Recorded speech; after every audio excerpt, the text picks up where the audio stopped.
regard to tomorrow being Veteran Day, and want to thank all those who serve this country, allowing us the freedom and all that we have here in the United States.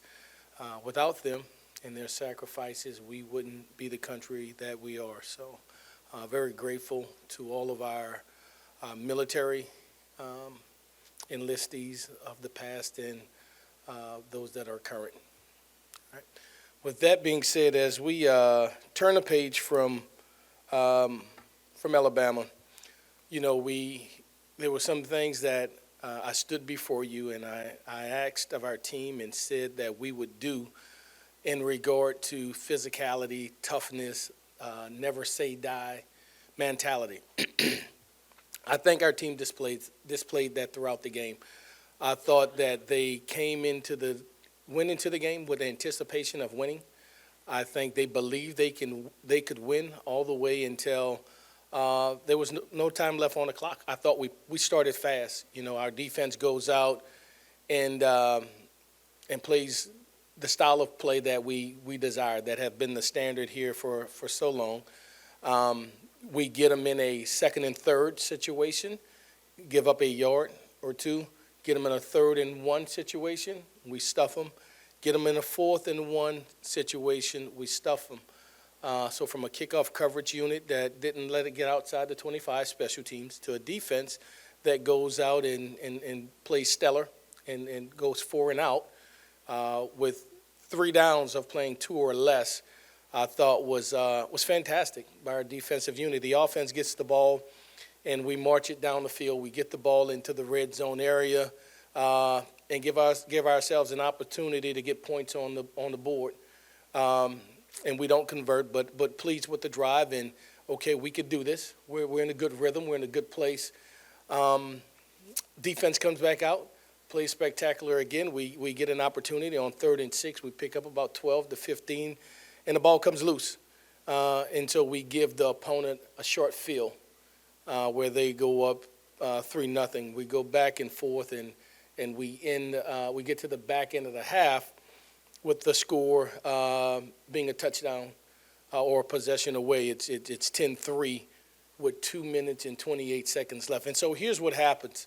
I say to our football team, I say to media, I say to anybody who would listen, we're going to try to win this game. We're not going there for a moral victory and hope that we can stay with them. We're going to try to win the game. And so with 2:20 and change left and down by 7, we try to get started to get a 2-minute drill going for our football team. I thought, you know, first down we pick up 2-3 yards.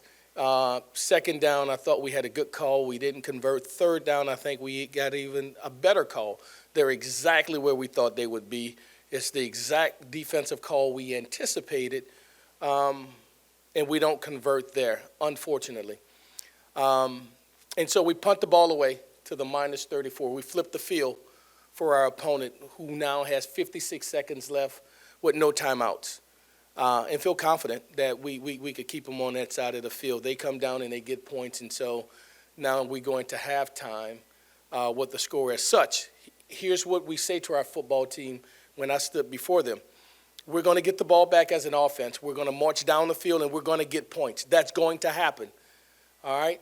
And so this middleweight that we talk about, the end of the 3rd quarter, the beginning of the 4th quarter, where we tried to steal a possession, get points, and then get it back in the 3rd would have been pivotal for us. And so you go for it, right? And that's a part of it. That's the risk. That's the risk. It's no different than faking a punt, a kickoff. Well, it's not going to work on the other side of the 50. The only way it works is if it's at your minus 28, when they don't anticipate. It's the element of surprise, right? And if you get it, it's fantastic. If you don't get it, it's questioned, right? So we don't get it before half, and so I question myself. I should have ran it. I shouldn't have did this. And then you come back and you watch the film, and you talk to the kids, and you see when you look in their eyes, their want to, we did the right thing. We were supposed to go for it, and that's a part of it, all right? And so it's an 8-point game into the 4th quarter with the game very much in the balance and opportunity for us to secure victory. We certainly had our opportunities to do so. The difference, in my opinion, in the game, they had 4 or 5 explosive plays of 20-plus yards. We had 2. We kicked field goals. They scored touchdowns off of those explosive plays. Our game plan was to be methodical, to keep our defense fresh, to mount momentum, to go score for our offense. We win the time of possession game. We win the rushing game. You take out the 38, 40 yards and sacks. I'm talking about handoffs to the backs and to our run game. We do those things for us, for our football team, to put us in position to win. And so a defense can play stellar in respect to complementary football when they play 60 snaps, 62 snaps, opposed to 85 or 90 snaps that we have put them in a position to do at the same time, and so does the offense. So we both had about the same amount of opportunities, give or take 3 to 5 plays or so. And the game plan unfolds the way that we anticipated. The difference is we have to find a way in this week to be better and from the 20 in. And so that is our charge. I like our football team. I like the things that we did. I think it's something to build on. It's always a tough challenge. I don't care if it was the Millennium game and it was 3-6, 6-9, whatever it was, those of you who were there, whether it was 2019 and a big lead that came back or everything in between. That game is going to be what it is, and it's tough sledding to go in there against one of the premier programs in the country. But I think the difference is not that great. And so our charge is to build on those things we did not do well to allow us to go into this week to fix it. And it'll start today in our corrections as we view this film and put it behind us after today. All right, so we'll open up the questions about it or move to Arkansas as you guys see fit. Hey, Frank. Who will be your starting quarterback against Arkansas, Michael or Garrett? Yeah, for the quarterback position, I thought both of them did some good things. I thought both of those guys did things that need to be improved upon. I thought Garrett at times was spectacular. He started off red hot. He did some really good things for us. I felt at the back end we needed a spark and something to get us going and add another dimension to our game. I thought Michael stepped in and gave those things to us as a football team. As of now, nothing has drastically changed in how we have flowed. Outside of the fact, like last week, I'll say to you, we're going to use everything that we have, and both of those guys will play in this game moving forward. How you doing, Coach Frank? In the previous 2 games to Alabama, the defense allowed 200 yards plus rushing. Against Alabama, they only allowed 56 yards rushing. Was that a direct result of the physical practices that you implemented? Yeah. I think it played a part in it, right? I thought mindset. It's a mentality type play in your charge. And when we talk about that opening drive that they have, that was 2nd and 3, 3rd and 1, 4th and 1. You're talking about three downs against a team that have a couple of first-rounders possibly at offensive line, certainly one for sure, that we were able to get our cleats in the ground, get off the ball, change the line of scrimmage, and not allow them to move us. That's a mindset. That's a want to. That's not talent. That's sheer grit. That's sheer determination. My will against your will, I will not be moved. And so I thought our team did that, and I think the style of practice that we've been having, the way that we've gone about conducting our business, and in this small sample size, now it's only, I guess, 10 days, since our transition, but we have, or so, but we have conscientiously, with purpose and intent, built the mindset to be physical running the ball and to be physical stopping the run as well. Hey, Frank, if I could ask a follow-up on the quarterbacks. So last week you said Garrett was the starter. You'd use them all. Does that change this week during the week as far as maybe how you divvy up reps at practice, who gets 1s and 2s reps? Yeah, I thought Garrett did well enough at times to still be in position to be the starter as we start and embark upon this week. And so when we go to corrections today and practice tomorrow, he'll be the first guy that goes in. It's going to be a theme here, I feel. Is there a positive aspect of utilizing both quarterbacks in the same series, even like we've seen in the past? Yeah, you know what? That's a great question because we're not out on anything. Again, I think if you look at body of work and you isolate it, that's good. That was good. We missed that. We got to be able to get that. And they're both imperfect in that sense. They both brought something to the table that helped this team to go up and down the field. They both have things that they need to continue to work on as well. And so I don't think it's just a clear separation where one is beyond the other, that we'll need both of them. And I think and I know we'll use both of them in this game. Coach, just to continue the quarterback train, I guess, when you have a guy like Michael in the game, a really mobile quarterback, what does that really open up for any offense, not just yours? Yeah, I think it makes them account for him in that you can't, that you have to keep integrity of your rush lanes as a defensive line in pursuit. I think it makes you have another defender account for him if he does get through the first level, if you will, because if not, then it becomes a tremendous gain, a huge gain, opposed to that person being in coverage. And so I think there's tremendous validity into having a guy that can extend plays with his legs or even have direct quarterback design runs that they have to account for. Non-QB question. Obviously, chaotic couple of weeks here. Is there a lesson you feel like you may have learned looking back at the 2 weeks, or something, even advice you'd give yourself in the last 2 weeks moving forward? I like what we did the last 2 weeks, and I think every day it tells us something about our football team, of what we have done well, what we need to continue to improve upon. And for our team, it's holistic, right? It's the guy who I had to get on this morning who parked in the handicap spot, right? It's the guy who, as we get to the back end of this semester, has to take care of his responsibilities academically to put himself in position to graduate, because that's what you came to LSU for, that it is still an institution of higher learning and that we compete for championships, and the degree in hand is the full measure of success. That one without the other is not good enough. And, we say to our team, if you came to LSU just to play football, then you've made a mistake. And so to answer your question, the lesson is how you do anything is how you do everything. You don't just turn it on the field. And so to continue to try to build on our culture, on those habits of do the right thing, man. Don't take shortcuts.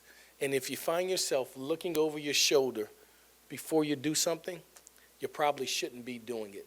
And that propels to the football field, right? And whether it's your assignment, whether it's in the weight room, don't cheat. Don't cheat the game. Don't cheat the game, because it'll get you.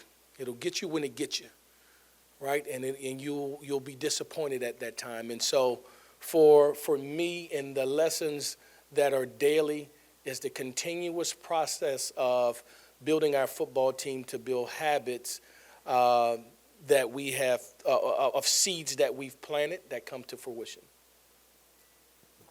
Frank, the other change you made was at right tackle. So the plan there this week with Davis and Ori Williams, or anybody else that might be in the mix? Yeah, it was good to see Big Ori get out there. He's a mammoth of a man, right? Huge in stature. I thought he did a good job. We, as you saw in style of play, we did those things, not just conscientious of a pass game standpoint in depth or lack of, or quarterback, but also to protect our offensive linemen at times who are still growing up when they needed it, to be able to have a tight end, to be able to have a back, an H-back, to protect the edge, to just slow them down just a bit, because sometimes it's just the presence, or sometimes it is the nudge or the chip that slows that guy down. Here's the difference, in my opinion, of the SEC and every other conference in America: those defensive ends. They're the Kiki Mingos, the Miles Garretts, all the Clownies. Those are the guys that make our conference what it is. And so that tackle who's going backwards is going against the most elite player in college football, in amateur sport, if you will. And those are the edge rushers in this league. And yet again, we'll have another one that we'll have to face in this week. But so there's consideration taken all the time in those guys that when they go out to the field. And so who will be the starter? I'm not quite sure yet. One played quite a bit, and then meaning Weston, and then of course Ori Williams went in and he played quite a bit.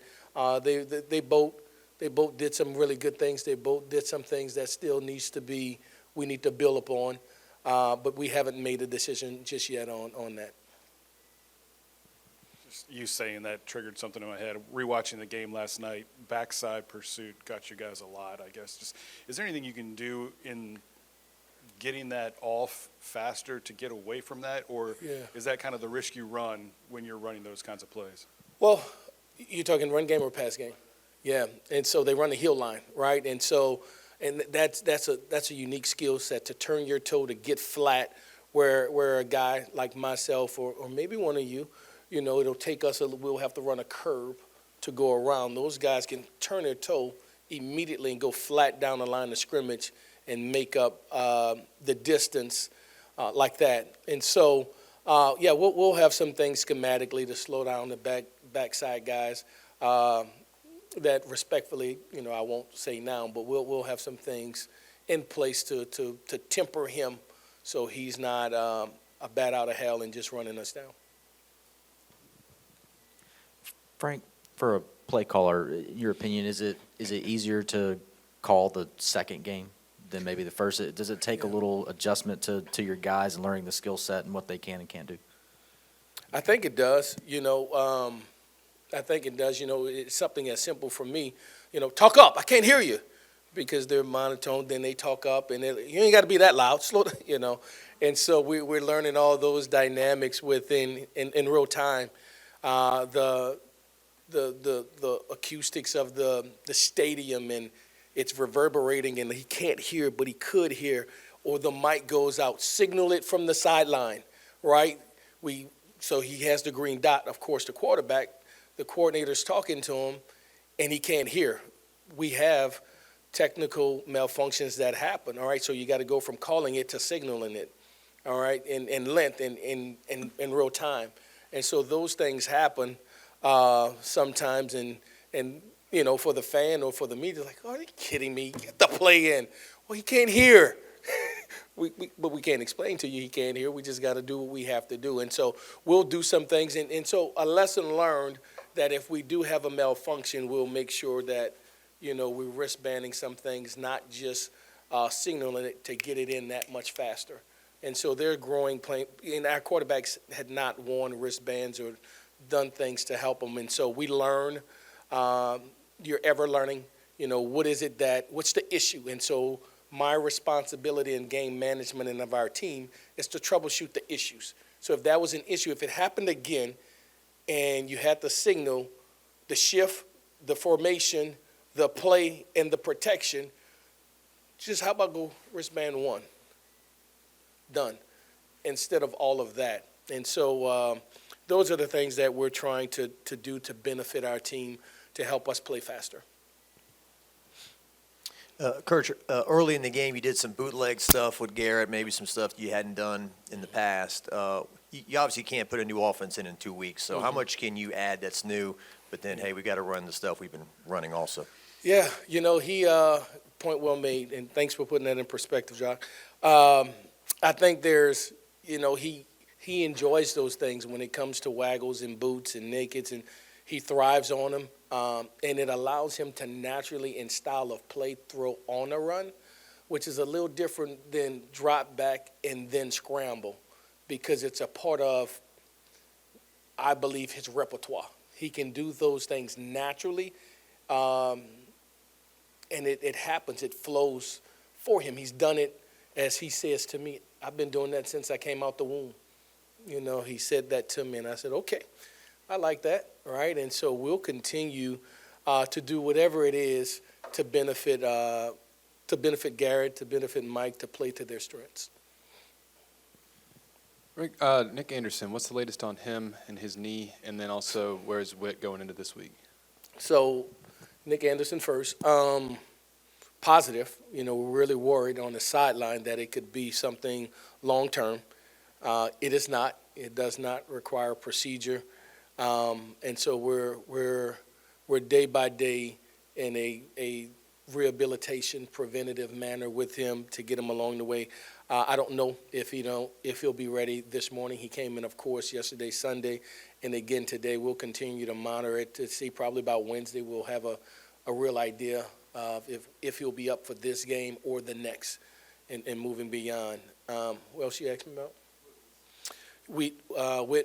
His thing is, again, as tolerated is how he finished the game.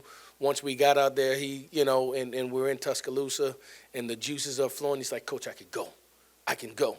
Well, yeah, right. You couldn't go yesterday, but that's just your adrenaline, all right? And so he got himself in a frenzy of position, and he's a competitor, so he wanted to play. But you can't tell me the day of the game, right?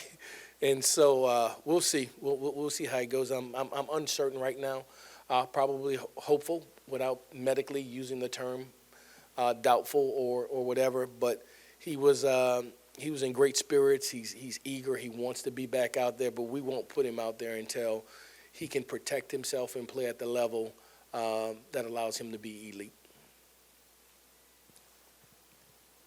Coach, Trey Green has been on a roll this entire year. He didn't record a catch against Alabama. When you look back at the film, what did they do against him, and how do we get him more targets and more active? So, be nice to Trey. He was targeted. He was schemed. A couple of times schemed, and we didn't get it to him. A couple of times targeted, and we didn't get the reception. But he is a strength for us that we recognize and that we need. We need Trey to be involved in the game. Unfortunately, he didn't record one because he's a tremendous asset for us, and we'll try to get him going again this week. We'll get him going this week. But we had him, figured in the game plans last week as well. Unfortunately, we couldn't get the catches and receptions that we desire. I got an Arkansas question for you. Oh, good. There you go. Taylor Green was injured in their last game. Do you anticipate he's going to play? And why at times has this defense struggled against running quarterbacks? And he may be the best one. And we faced some really good ones in all due respect. But he's 6'6", athletic, and he's a legit 4'4" guy. And it almost at times looks like he's gliding because of his gait, his stride length. He's a good player. They're prolific, in my opinion, the 8th ranked offense in the country. They can score. They've been behind against opponents and rallied back because of his unique skill set to both run and throw the ball. They're averaging 35 points a game. They can rush the ball from the quarterback position by design. They can hand it off as well. And they have some receivers that can make plays for them. And so they're certainly formidable from that aspect, which makes them extremely dangerous. You watch them against Ole Miss, you watch against Mississippi State, on and on and on. They're in games where they could easily have 2 or 3 more wins that they did not. And they always play us tough. Always have. And so we're expecting to get their very best. We'll have to score touchdowns in this game. That'll have to happen. That's a non-negotiable because they can score. I think he's a very talented player. Another Arkansas question. Early kick in Tiger Stadium. Yeah. Any message to the fans about getting out there, being loud? Only 2 home games left for the rest of the season. Yeah. So here's the reality. Here's my my all call, my rally call, if you will. to our fans, we need you. We can't do it without you. You're the best fans in America. You love and you love hard, and we respect that. You have great expectations, and we're trying to meet those expectations because so do we. We want to play well. We want to play well for our fans, for our families. We want to play well for ourselves. We need loud and proud our fans to be in Tiger Stadium early. I know that's tough now. It always have been for them to get their behinds up early, but they got to get it. In my opinion, just come the night before, start your tailgating. I'll come around in the golf cart and high five you. All right. Now I say that, Mike. I got to do it. All right. So I'm for that though. I'm for that. Our fans who's going to come out late Friday night. I'll leave the hotel with the team. Come by, see. I'm gonna do a check. Let's do a check to see how many fans are here to get going for Saturday morning. But no, glad to be back home. Glad to perform in Tiger Stadium in the premier venue in all of sports. And so we're excited about having our fan base there to support us. Thank you guys so much.